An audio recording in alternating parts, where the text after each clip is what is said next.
আবারও বিএলওর মৃত্যু। হৃদরোগে আক্রান্ত হয়ে মৃত্যু হলো মালদার সুজাপুর এলাকার এক বিএলওর। জানা যায় বৃহস্পতিবার সকালে অসুস্থ হয়ে পড়েন তিনি। স্থানীয় বেসরকারি নার্সিংহোমে নিয়ে গেলে চিকিৎসকেরা তাকে মৃত বলে ঘোষণা করেন। পরিবারের অভিযোগ, এসআইআর কাজ করতে গিয়ে মানসিকভাবে চিন্তা ভাবনায় কয়েকদিন ধরে অসুস্থ হয়ে পড়েছিলেন তিনি। আজ সকালে প্রচণ্ড অসুস্থ হয়ে পড়েন। এই অবস্থায় হাসপাতালে নিয়ে গেলে তার মৃত্যু হয়। মানসিক চাপ সহ্য করতে না পেরেই তিনি অসুস্থ হয়ে পড়েছিলেন বলে অভিযোগ পরিবারের। মৃত বিএলওর নাম মোহাম্মদ আনিকুল আলম, বাড়ি মালদার কালিয়াচক থানার সুজাপুরের বিশ্বাসপাড়া এলাকায়। কালিয়াচক হাই স্কুলের ভূগোলের শিক্ষক ছিলেন বলে জানা গিয়েছে। শিক্ষক মহাশয় সুজাপুর কালিয়াচক হাই স্কুল উচ্চ বিদ্যালয়ের জিওগ্রাফিকের টিচার, ওনাকে বিএলও নিযুক্ত করা হয়। উনি সরল প্রকৃতির লোক, এলাকায় ওর সুনাম আছে। ওর বাড়িতে অসুস্থ, ওর স্ত্রীর 3বার হার্টের অপারেশন হয়েছে। ও নিতে চায়নি, ভিডিও অফিস ওকে দিয়েছে জোর করে। এইবার কাজটা করছিল, আমরা সবাই সহযোগিতা করেছি ওনাকে। এইবার এর আগে ওর পরিবারের 3 জনের নাম ফেরত এসেছিল, হেয়ারিং করেছে। তারপরে কাজটা ঠিকঠাক উঠানোর পরে আবার গতকাল 11টা নাগাদ, 10টা 11টা নাগাদ ওর মোবাইলে মেসেজ আসে 44 জনের নাম আবার ফেরত আসলো। তার মধ্যে ওনার নামও ছিল। এতে ও টেনশন ফিল করে, তাকে হসপিটালে নিয়ে যাওয়া হয়। হসপিটালে চিকিৎসা করার পরে বাড়িতে ছিল। তারপরে অঞ্চল অফিসারদের সঙ্গে যোগাযোগ করার পরে উনি বিডিও অফিসে যান। ইয়ারোদের সঙ্গে যোগাযোগ করে যে এই নামগুলো কেন ফেরত আসলো। ইয়ারোরা বললে যে এটার একটা লিস্ট দিয়ে যান, কী কী ডকুমেন্টস দেওয়া হয়। তারপরে কালকে ডকুমেন্টস দিয়ে লিস্ট করে এসছে। তারপরে উনি বাড়িতেই ছিলেন। রাত্রে ওর বুকে ব্যথা হয়। সকাল সকাল তাকে নার্সিংহোমে নিয়ে যাওয়া হয়, রয়্যাল নার্সিংহোম। সেখানেই সকাল 7:30টা নাগাদ হার্ট অ্যাটাক, বললো যে হার্ট অ্যাটাক হয়েছে। তারপরে মৃত্যু বলে ঘোষণা করেছে। এতে ওনার একটাই টেনশন যে আমার নাম এসছে, পাড়ার লোককে কিভাবে আমি জবাব দিব যে যদি নাম বাদ পড়ে যায়, মানে এসআইআর নাম যদি বাদ পড়ে যায়, ডিভোটার হয়ে যায়, পাড়ার লোককে কি আমি জবাব দিব, এই একটা টেনশন ছিল ওরা। মানসিক টেনশন। শরীর খারাপ হচ্ছিল আগে? শরীর সেরকম খারাপ ছিল না, কিন্তু এমনি তো ঠিকঠাকই ছিল। এই এসআইআর টেনশনে এইটা হয়েছে। আপনার কে হয়? আমার জামাইবাবু হয়। আপনার নাম? আমার নাম এমডি আবু বাক্কার। কালিয়াচকের সুজাপুরে যে ঘটনাটি ঘটেছে, একজন বিএলও শিক্ষক তিনি মারা গেছেন। যে কোনো মৃত্যুই আমাদের কাছে দুঃখজনক এবং আমরা তার মৃত্যুতে সমব্যথী। কিন্তু আমরা বারবার বলে আসছি যে এসআইআরটা যেন ঠিকমতো না হতে পারে। এসআইআর প্রক্রিয়াটাকে বানচাল করে দেওয়ার জন্য প্রথম দিন থেকেই গোটা ভারতবর্ষের 12টি রাজ্যে এসআইআর হচ্ছে। শুধুমাত্র যাবতীয় অবজেকশন, যাবতীয় বাধা বিপত্তি সবটাই সৃষ্টি করছেন তৃণমূল সরকারের সুপ্রিমো।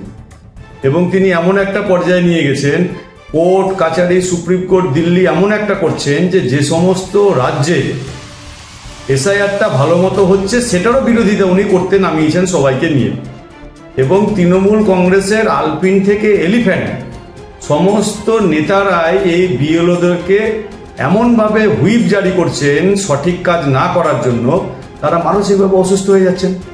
এবং এটা দীর্ঘ 2 মাস 3 মাস এটা হওয়ার পরে যেটা হচ্ছে, তারা তাদের স্বাভাবিক যে জীবনযাত্রা, সেই জীবনযাত্রায় ফিরতে পারছেন না।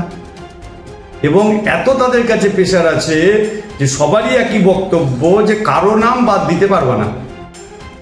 আর প্রকৃত নাম বাদ দিলে পশ্চিমবঙ্গে সুষ্ঠু ভোট হবে না। এবং তৃণমূল কংগ্রেস 15 বছর ধরে টিকে আছে অসুস্থ এবং অবৈধ ভোটারদেরকে নিয়ে। সেই জন্য মানসিকভাবে, শারীরিকভাবে এত অত্যাচার হচ্ছে বিএলওদের, তার পরিণাম আজকে কালিয়াচকের সুজাপুরে এই মাস্টারমশাই হয়েছে। সেই জন্য আমরা অবিলম্বে বলছি, যে কোনো মৃত্যু আমাদের কাছে বেদনাদায়ক। তার পরিবারের পাশে আমরা আছি, সমব্যথী। কিন্তু সমস্ত মৃত্যুর পেছনে সিবিআই তদন্ত আমরা চাচ্ছি। তাহলে প্রকৃত বোঝা যাবে যে অসুস্থ থাকার পরে মারা যাচ্ছে না মানসিক চাপে মারা যাচ্ছে। আমরা এই তদন্তটা চেয়েছি। আজকেও ঘটনা যেটা ঘটেছে সুজাপুরে একই পিছন থেকে, বিকজ আমার মা কার্ডিয়াক পেশেন্ট, আর সেখানে আমার বাবা হচ্ছেন ডায়াবেটিসের পেশেন্ট। কালিয়াচক হাই স্কুলের টিচার আমার বাবা। ওখানে হচ্ছে এখন মাধ্যমিকের ডিউটি, তার উপর হচ্ছে মাধ্যমিকের খাতা এসছে, তার সাথে সাথে হচ্ছে সবথেকে বড় বিষয় হচ্ছে ইসিআইয়ের কাজ, যেগুলো আমার বাবাকে বিএলও হিসেবে নিযুক্ত করেন।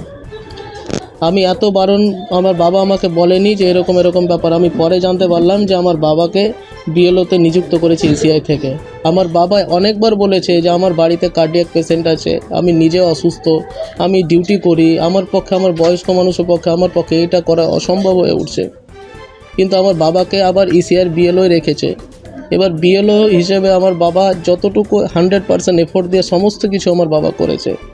নিজের 100% এফোর্ট দিয়ে, আপনি আমার পাড়ার যত মানুষ আছে সবাইকে জিজ্ঞেস করবেন, নিজের 100% এফোর্ট দিয়ে সমস্ত কাজ করেছে। তো একটা মানুষ নিজের মাথায় এত প্রেশার, তার উপর এত টেনশন, উনি নিজে অসুস্থ এত, তার উপর সবার কাজ কমপ্লিট করেছেন। কিন্তু তারপরেও আমার বাবার কাছে হয়ে গেল, সব কিছু কমপ্লিট করে দিল, বাবা একটু রিল্যাক্স যে এবার ডক্টরের কাছে যাব, কলকাতায় গিয়ে ডক্টর দেখাবো। আবার হঠাৎ করে ইসিআই থেকে কোনো কিছু চলে এলো। হচ্ছেন কালিয়াচক হাই স্কুলের টিচার, ওনার নাম হচ্ছে মোহাম্মদ আনিকুল আলম, আমি ওনার বড় ছেলে। এবার রয়েছে গত 3-4 বছর ধরে আমার মা কিন্তু কার্ডিয়াক পেশেন্ট। দুর্গাপুর মিশন হসপিটালে আমার মাকে 2বার কার্ডিয়াক অপারেশন করিয়েছি, তার উপর হিপ জয়েন্ট অপারেশন করিয়েছি, তার আগে ইউটেরাস করিয়েছি, ইউটেরাস টিউমার। এত কিছু অপারেশন করার পরে একটা মায়ের প্রতি বাবার একটা বাড়তি চাপ ছিল, যে একটা টেনশন, নিজের স্ত্রীর প্রতি তো সবার টেনশন থাকে।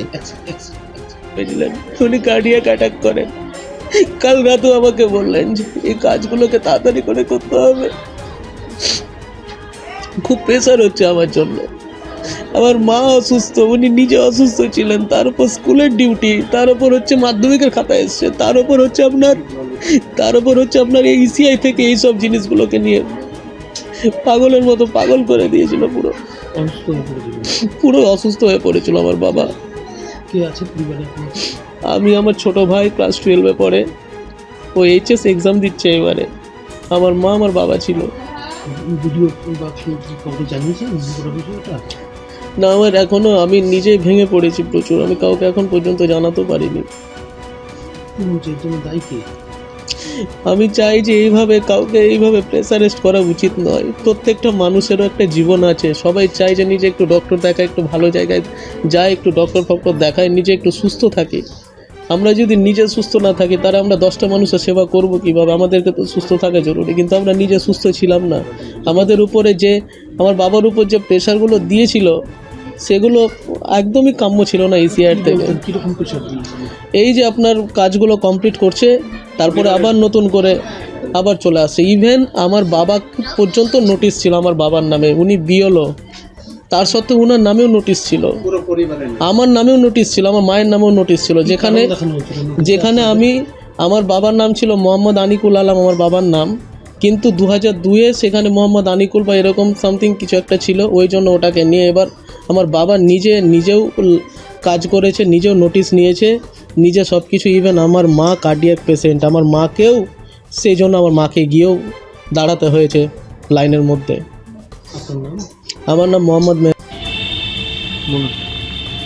খুবই দুঃখের খবর, শোকের খবর যে কেন্দ্রের খুনি সরকার, বিজেপি সরকার এবং তার দালাল নির্বাচন কমিশন এসআইআর নামে পশ্চিমবঙ্গের বুকে মৃত্যুর মিছিল শুরু করেছে। আজকে সকাল 9টার সময় রফিকুল আলম বলে সুজাপুর গ্রাম পঞ্চায়েত 140 নম্বর বুথের বিএলও, যিনি কালিয়াচক হাই স্কুলের সহশিক্ষক আছেন, রাত্রে 40টা আরও নাম রিভিউয়ের জন্য তার কাছে আসে, তার মধ্যে তার নাম ছিল বাতিলের তালিকায়। এটা দেখে তিনি আতঙ্কিত হয়ে যান, বুকে ব্যথা অনুভব করেন, তাকে হাসপাতালে ভর্তি করা হয় এবং সেখানে তিনি শেষ নিঃশ্বাস ত্যাগ করেছেন। আমি তীব্র ধিক্কার জানাচ্ছি নির্বাচন কমিশনকে, কেন্দ্রীয় সরকারকে, এবং অনতি বিলম্বে একটা বিচার চাইছে এদের বিরুদ্ধে একটা খুনের বিচার হোক, খুনের মামলা হোক। আজকে এই বিএলও, সাধারণ মানুষ, BLO 2, এদেরকে এসআইআর নামে মেরে ফেলার একটা ষড়যন্ত্র কেন্দ্রীয় সরকার এবং তার দালাল নির্বাচন কমিশন করছেন। আমাদের ভিডিও ভালো লাগলে লাইক ও শেয়ার করুন, কমেন্ট সেকশনে আপনাদের মতামত জানান। আরও ভিডিও পেতে আমাদের চ্যানেলটিকে সাবস্ক্রাইব করুন এবং প্রতি মুহূর্তে খবরের আপডেট পেতে প্রেস করুন বেল আইকন।